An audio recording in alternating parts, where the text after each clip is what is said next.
cumprimentando o nosso querido amigo Dárcio, que tem sido grande parceiro do CNS e da COFIN, e cumprimentando a Ayla também, eu cumprimento nossa mesa e peço a quebra do protocolo para cumprimentar algumas pessoas queridas que estão nesse plenário, que são muito importantes para nós, como o nosso querido professor doutor Francisco Fúncia, que é o nosso assessor técnico da COFIN e do Conselho Nacional de Saúde para os assuntos do financiamento, para o nosso querido Antônio Júnior, né, que já foi também nosso secretário executivo do Fundo de Saúde, e a nossa querida Fátima Ali, que é minha conterrânea e que, assim como eu, está sofrendo muito com o que aconteceu no Rio Grande do Sul, né, aqui nos últimos meses, e que essa é a primeira agenda que eu estou conseguindo vir para Brasília, porque, às vezes, nem voos por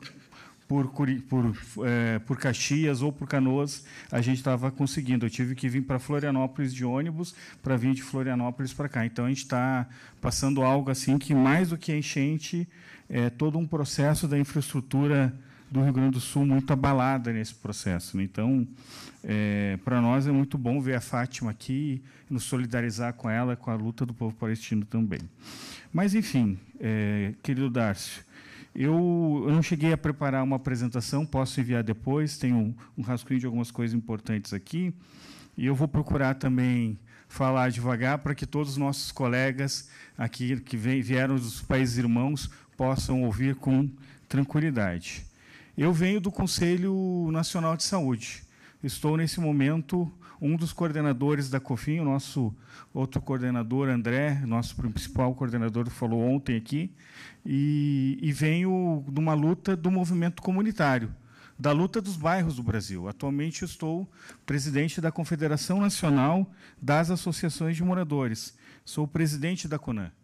E o meu titular no Conselho de Saúde, vocês também já devem conhecer, é o Fernando Pigato, atual presidente do Conselho Nacional de Saúde, é o nosso diretor de saúde da CONAN. Então, a pauta da vigilância, a pauta do financiamento, a pauta da atenção básica, é a pauta que pega lá na ponta, né, para onde a saúde precisa chegar. Esse debate que a gente faz aqui é um debate muito importante, mas ele não pode ser um debate feito por cima. Ele só tem sentido quando o debate que a gente está fazendo aqui se transforma lá na unidade básica de saúde em acesso aos serviços e equipamentos fundamentais que garantam a saúde e a dignidade das nossas comunidades, seja em Porto Alegre, no Rio Grande do Sul, seja na cidade do Rio de Janeiro, ou seja em qualquer país da América Latina. A gente precisa fazer com que esse debate se transforme em acesso à saúde, em democratização à luta da saúde. E aqui no Brasil, a luta pela saúde ela nunca foi uma luta fácil. Nunca foi nada foi concedido ao povo. Tudo foi conquistado.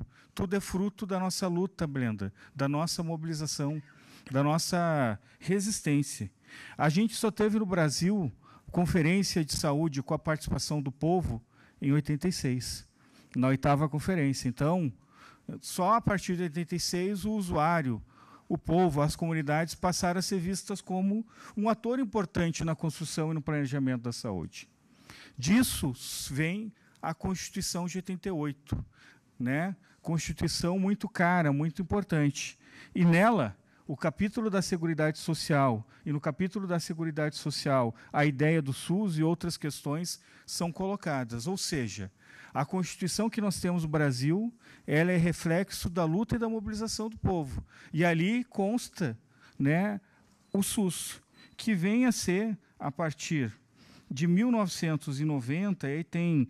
Outros já devem ter falado da 8ª Conferência Nacional de Saúde, da Constituição de 88, da Lei 8080 e de outros dispositivos, né, já falaram, eu não vou aprofundar. Mas é importante fazer esse resgate, porque nada do que está acontecendo aqui no Brasil é reflexo do acaso, ou é benesse de algum gestor. Foi fruto da luta e da mobilização do nosso povo. E a gente sabe que essa luta e essa mobilização também tem percalços. A gente sempre fala na COFIN do Conselho Nacional de Saúde que a gente teve um processo muito duro. Um processo de que a gente aprovou o SUS, A gente conseguiu construir o SUS, mas nós não conseguimos efetivar ele como a gente gostaria. E um dos elementos que impediu que, historicamente, a gente tivesse aqui no Brasil o SUS que a gente gostaria é que o nosso financiamento sempre foi, pelo menos de 1988, quando ele é aprovado, 1990, quando tem a lei do SUS, até 2016, a gente sempre fala que o financiamento do SUS foi insuficiente. A gente sempre teve mais atribuições no SUS do que necessariamente os recursos necessários. E aqui um elogio, Darcio, a ti e, historicamente, ao Fundo Nacional de Saúde no Brasil, é que o SUS sempre fez muito com muito pouco. A gente conseguiu criar uma rede, conseguiu construir esse SUS, que hoje é defendido pelo povo brasileiro, em especial depois da pandemia, sempre foi um SUS que fez muito mais do que tinham condições objetivas de fazer. Foi esforço dos municípios, foi esforço dos estados, foi esforço dos ministérios, foi esforço da participação social, no controle firme e forte, para que esses recursos insuficientes pudessem cobrir o máximo possível, como a gente chama aqui no Brasil, desse cobertor curto, porque se tu tapa a cabeça, tu descobre os pés, né? Se tu tapa os pés, descobre a cabeça, porque o SUS, infelizmente, nunca teve esse financiamento adequado. E também tem o processo que de 2016 até 2023, a gente passou por um período muito duro, um período trágico da nossa história. Não só pela ameaça de se romper com a democracia, de não se ouvir mais a sociedade, de desvalorizar a participação e o controle social, mas a gente também entrou numa agenda de austeridade trágica. A gente estima, né, Fúncia, que mais de 70 bilhões foram tirados do orçamento da saúde, 70 bilhões de reais, com a EC 95, uma emenda constitucional de teto de gastos. Só que esse teto de gastos não limitava os gastos públicos com a rolagem da dívida, limitava os investimentos em políticas sociais. E nós sempre entendemos e reafirmamos isso, que a primeira responsabilidade do Estado é a responsabilidade social. O recurso para o combate à fome, o recurso para o SUS, o recurso para a educação, o recurso para garantir outros direitos essenciais, ele não pode nunca ser colocado numa balança de cortes ou de restrição em função de uma responsabilidade fiscal. E nós vivemos esse momento trágico aqui no Brasil. E o Conselho Nacional de Saúde resistiu, a COFIN resistiu, os movimentos organizados resistiram. Então, esse processo de 2016 até 2023, em que a EC 95 e outros dispositivos estavam em vigor, a gente se chamava antes, de 90 até 2016, de subfinanciamento da saúde. De 2016 até 2023, a gente chamou de desfinanciamento, de retirar recursos daquilo que já era insuficiente, de não garantir que programas e ações essenciais para garantir a saúde lá na ponta, que foi a primeira coisa que eu disse, que tem que ser a obrigação dos fundos de saúde, de ter boa gestão, para garantir que o povo tenha acesso, seja no Brasil ou seja em qualquer lugar do mundo, tenha acesso à saúde, né, com qualidade, com dignidade, respeitando aqui no Brasil os princípios do SUS, a gente passou por um processo de tirar dinheiro daquilo que já era insuficiente, de imprimir uma agenda que sucateou, que desmantelou, que desorganizou, além de desprezar o controle social. Não existe condições de se defender e se construir o SUS ou qualquer sistema de saúde sem um tripé: democracia, participação e financiamento adequado.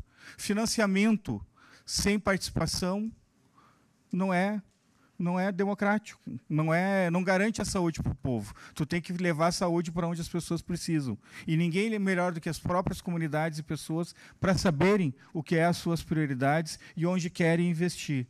É tu administrar para o interesse privado em detrimento do interesse coletivo. Tu ter participação e democracia e não ter financiamento, também não adianta nada, porque os recursos públicos vão estar indo para outras fontes e aquilo que é debatido nunca é implementado. Então, o Conselho Nacional de Saúde fez uma grande resistência nesse último período. Enfrentamos uma pandemia que aprofundou ainda mais esse quadro no Brasil. né? A pandemia foi trágica. O Brasil teve mais de 700 mil vidas ceifadas. 700 mil vidas que poderiam, grande parte delas, terem sido salvas, se houvesse, naquele momento, um governo que não fosse negacionista. Se houvesse, naquele momento, um governo que fortalecesse o controle social e chamasse os conselhos de saúde para serem parceiros, para encontrar soluções e para enfrentar a pandemia. Se tivesse buscado Blenda Júnior, né, que também são da COFIN, se tivesse buscado nos municípios e nos estados parceiros para enfrentar a pandemia, com certeza tantas vidas não teriam sido ceifadas. Um Ministério da Saúde que, naquele momento, se negou a cumprir o seu papel de articulador, de resistência, de articular todo o Sistema Único de Saúde. Não se cumpriu a lei do SUS naquele momento, Darcy, porque a União se omitiu do seu papel. Ainda bem que hoje nós temos, né, o retorno, com todos os seus defeitos, com todas as suas limitações, né, com todo o espaço para o diálogo e para a contraposição que existe, mas hoje nós temos um Ministério da Saúde, uma ministra, que dialoga com o Conselho de Saúde, que chama a sociedade para conversar. Se vai implementar aquilo ou não, isso é um outro debate, mas pelo menos o estágio do diálogo a gente já tomou. E só isso, para nós, já é um grande avanço. Sem diálogo, a gente não chega a lugar nenhum. E sem escutar aquilo que os conselhos de saúde têm a dizer, muito menos. Então, feito esse breve histórico dessa resistência, dessa luta dura nossa, eu quero reafirmar algumas questões, né? Eu não consegui estar presente, mas eu tive relatos e ouvi algumas coisas das mesas que me antecederam, e quero reafirmar que o nosso modelo do Brasil aqui, ele é um modelo muito bom. E como qualquer modelo muito bom, ele sempre está aberto para ser aprimorado, para ter a cada momento e a cada conferência de saúde o aprimoramento, o debate, o aprofundamento dessa democracia. O ano passado, a gente foi a primeira conferência do terceiro governo Lula. Foi a Conferência Nacional de Saúde, a 17ª. Nós reunimos no Brasil mais de 2 milhões de pessoas, nos bairros, nos hospitais, nos postos de saúde, nas escolas. Teve as diversas formas de participação e de construção. Tivemos conferências livres, temáticas, que ajudaram a abordar alguns temas, e debatemos muito a necessidade do fortalecimento do SUS. O que a sociedade brasileira precisa fazer para fortalecer o SUS. E nós conseguimos, né, a conferência aconteceu no final de julho e início de agosto, nós conseguimos ainda em agosto fazer que o resultado dessa Conferência Nacional de Saúde virasse um documento e pudesse entrar no plano plurianual, pudesse entrar no planejamento econômico e orçamentário do Brasil para os próximos anos, para que esse orçamento dialogue com aquilo que a conferência apontou. E isso não é pouca coisa, isso foi um esforço muito grande do Conselho, do Ministério e do conjunto da sociedade brasileira. Mas isso por si só não basta. A gente precisa transformar essa peça orçamentária em recurso e depois em política pública. Fazer com que todo o Brasil tenha a atenção básica necessária. A gente já conseguiu, em pouco tempo, retomar programas essenciais para o controle social, como o Mais Médicos, que foi ampliado, porque a gente tinha um problema grave de que nas periferias do Brasil muitos médicos não queriam trabalhar. Então precisava de um programa de incentivo para que quem mora numa favela ou numa cidade distante também pudesse ter o médico, né, a estratégia de saúde da família, que pudesse ter toda essa estruturação lá na ponta para quem precisa. E a nossa Conferência de Saúde reafirmou isso. E o Ministério tem feito esforço para que possa acontecer. É óbvio que tem tensionamentos nessa relação. É óbvio que sempre pode melhorar.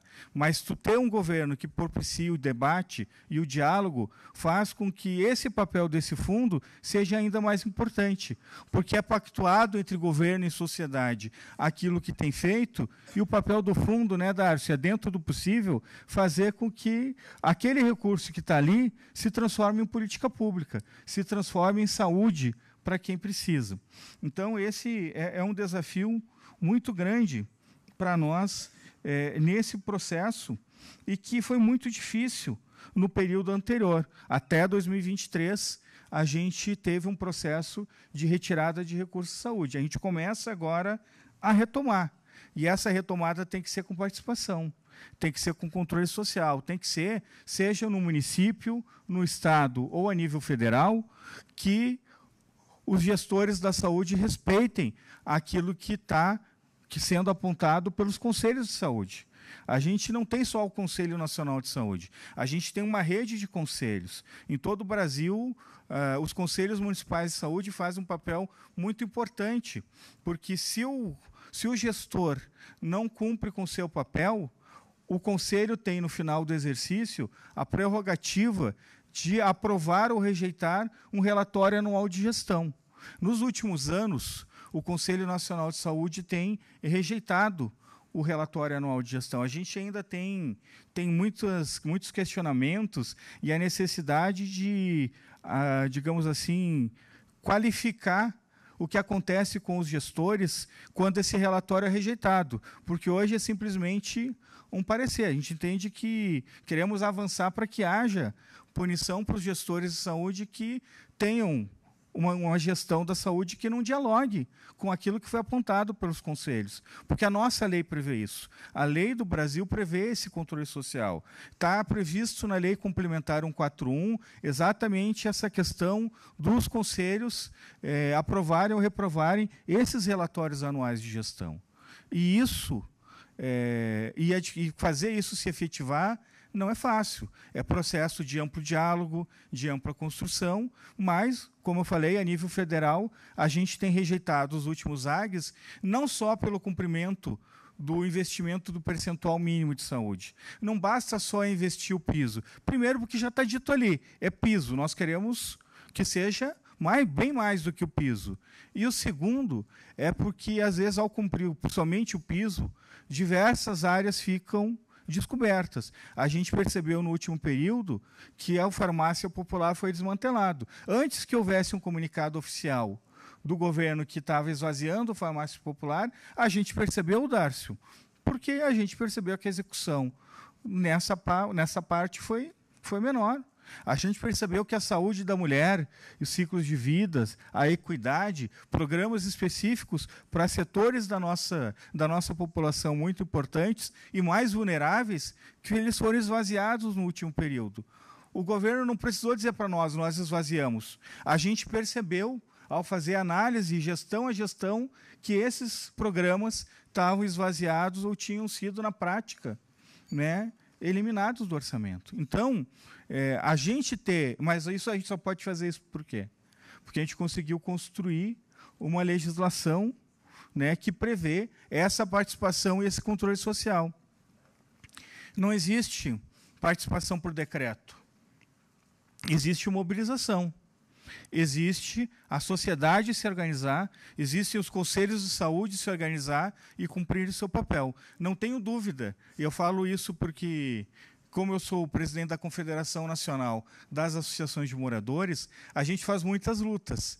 Faz a luta pela moradia, faz a luta pelas políticas sociais, por direitos humanos, faz a luta por saúde. Não tenho dúvida que no Brasil hoje a luta que mais mobiliza é a luta da defesa do SUS. É a luta da saúde, é a luta de garantir nos nossos bairros, nas nossas comunidades, o SUS que a gente precisa e que o povo merece. E o próprio presidente Lula, no final do ano retrasado, pouco antes dele assumir, no final da transição, ele chamou os movimentos sociais e disse que ele tinha 3 grandes preocupações e que iriam ser 3 nortes do governo dele. A primeira delas, que ele falou, era a defesa e o fortalecimento do SUS. A segunda era a questão da pauta da educação, que ele estava muito preocupado que, com a pandemia, principalmente, muitos jovens estavam passando pela escola sem, de fato, aprender a ler e escrever com o mínimo de qualidade. E a terceira questão que ele colocou também está relacionada ao nosso tema aqui. Foi a questão do combate à fome. Ou seja, num país em que 30 milhões de brasileiros, antes do presidente Lula assumir, 30 milhões de brasileiros passavam fome, é óbvio que isso sobrecarrega o SUS. Então, quando a gente fala na questão do controle social, da participação e de garantir as políticas essenciais, a gente também está falando que a gente não pode botar uma área social contra outra. Não existe contradição entre garantir o financiamento adequado do SUS e combater a fome. Pelo contrário, a gente não pode botar uma área social para disputar com a outra. Não existe contradição entre saneamento e saúde, porque essas são áreas que, se a gente não atacar e se a gente não investir, a gente acaba sobrecarregando o SUS. Se tu não tem água potável, se tu não tem esgoto, a gente passou por uma pandemia agora. Isso foi fundamental para o enfrentamento da pandemia, as pessoas terem as condições, ter uma casa para voltar e terem as condições de ter a sua higiene. Então, quer dizer, nesse momento, a gente faz a luta junto com o Fundo de Saúde, com os defensores da saúde, para que não haja contingenciamento em nenhuma área social. A nossa preocupação não são só os 4 bilhões da saúde. A nossa preocupação são os 15, porque se tu tirar daqui, tu está tirando do saneamento, tu está tirando de outras áreas que estão correlacionadas com o nosso. Então, é o diálogo, é de unidade e luta, como eu falei no início, né? A gente tem um governo que dialoga, mas também faz as cobranças necessárias enquanto controle social, compreendendo que há uma diferença grande de qualidade entre um tipo de governo e outro, mas compreendendo que, se em algum momento a gente deixar de fazer a nossa luta em defesa da saúde, em defesa do fortalecimento do SUS, nós estaremos perdendo a nossa credibilidade enquanto controle social. Nós estaremos perdendo a nossa força de mobilização junto às nossas bases, de cada uma das nossas entidades que compõem o Conselho Nacional de Saúde. Então, é uma luta de unidade e luta, de andar junto e de fazer disputas, porque é um governo em disputa, e a gente sabe que precisa puxar e fortalecer as pautas sociais, para nós, em especial, a pauta da saúde, mas que é irmã de outras batalhas. Então, até fico muito feliz de dizer que o Brasil não tem mais tantas pessoas abaixo da linha da miséria e passando fome, mas ainda temos um desafio muito grande. 16 milhões de brasileiros sem ter alimentação adequada demonstra que isso ainda vai sobrecarregar o Sistema Único de Saúde e que a gente precisa seguir uma cruzada contra a fome e pelas políticas sociais no Brasil. E isso só podemos fazer esse debate porque a gente está num ambiente democrático. Então, essas pautas se somam, se consolidam, constroem juntas, e o Conselho Nacional de Saúde agora está num processo, Darcy, de voltar. Nós ficamos 2 anos fazendo a mobilização para a 17ª. E agora nós estamos, desde o ano passado, e vamos ficar até a convocação da 18ª Conferência Nacional de Saúde, fazendo um processo de devolutiva a ela. Porque essa grande mobilização precisa voltar para as bases, precisa gerar engajamento, precisa gerar mobilização e cobrança para que aquilo que saiu como documento da 17ª Conferência Nacional de Saúde, saia do papel para a realidade. O Dárcio aqui administra hoje o fruto dessa correlação de forças. Então, quanto mais mobilização e mais força a gente fizer, mais recursos o Dárcio vai ter para administrar aqui e garantir que isso aconteça lá na ponta. Muitas pessoas falam no Brasil que nós temos um problema de gestão. Eu quero dizer com muita tranquilidade que eu não acredito nisso. Claro que a gente sempre tem que ter uma vigilância redobrada, claro que a gente tem que ter sempre o controle, claro que todas as ferramentas de controle são fundamentais para que não haja desvios e para que não haja problemas, mas o Brasil ainda está num estágio de que o nosso maior problema não é gestão, é ter mais recursos. Precisamos de mais recursos para a saúde. Por isso, o Conselho Nacional de Saúde já lançou, em outros momentos, a campanha Saúde Mais 10. Né? Por isso que a gente lutou tanto contra a EC 95. E por isso que a gente vai seguir mobilizados para garantir o financiamento adequado e suficiente da saúde no próximo período. Com certeza, o desafio é muito grande, mas tenho certeza que a gente vê o Ministério da Saúde, vê o Fundo Nacional de Saúde parceiros. Nós estamos no mesmo lado. nós não somos adversários. Podemos ter diferenças, podemos ter divergências no encaminhamento, mas nós temos consciência que cada qual com a sua opinião, nós lutamos juntos na defesa do SUS. Nós lutamos juntos na defesa do controle social. Nós lutamos juntos em defesa da saúde. Enquanto nós tivermos um presidente que é oriundo dos movimentos sociais, a gente sabe que o nosso desafio vai ser mais fácil no diálogo, no que não quer dizer que não haja pressão do outro lado e que a gente não tem que estar sempre vigilante. Mas, com certeza, resistimos em governos antidemocráticos. Vamos aproveitar a democracia para aprofundar e melhorar cada vez mais o nosso SUS. A gente fala aqui no Brasil que o SUS é nosso, ninguém tira da gente. Direito garantido não se compra, não se vende. Viva o SUS, viva a resistência na América Latina em defesa dos direitos dos nossos povos. Obrigado.